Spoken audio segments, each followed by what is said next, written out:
was a little Baptist girl at a Rush Arbor revival, and they were singing, I was in the choir singing the last song, the 400 verses of Just As I Am.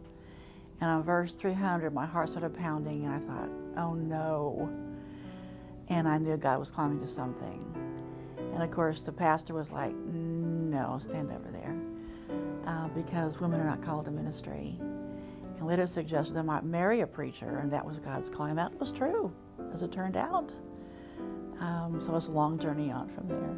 I was just a kid, didn't know what I was doing better that way. I was never able to doubt my call because it was so powerful.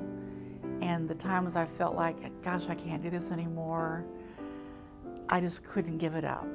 And I did at one point, I sent out for my transcripts thinking I could teach second grade and be happy, but I couldn't. I just couldn't. So that was just such a strong claim upon my life. I couldn't give that up. I probably never went to a church where they wanted a woman pastor, ever, in my whole ministry.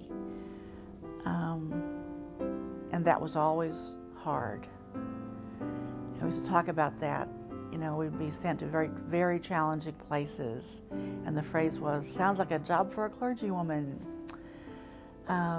So that was always difficult. And the hard thing now is I don't see that changing as much as I wish it had. I think it's at least as hard now for a woman to be accepted in lead pastor roles as it was 41 years ago.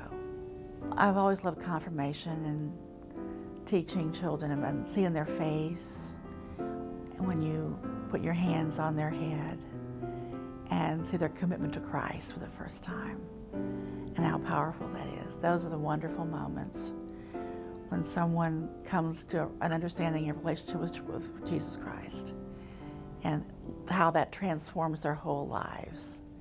That makes up for everything. All the meetings, all the late night phone calls, and the pieces that are hard to deal with. It's worth it all for those moments. First, I would like to say, wherever I have caused harm or hurt to anyone, I hope you'll forgive me, because I'm truly sorry. I never meant to, but I know that that happened, and I would ask for forgiveness for that. And then I'll just, say thanks for all the joy. It has been such an amazing journey, and I've loved every moment, almost every moment of it.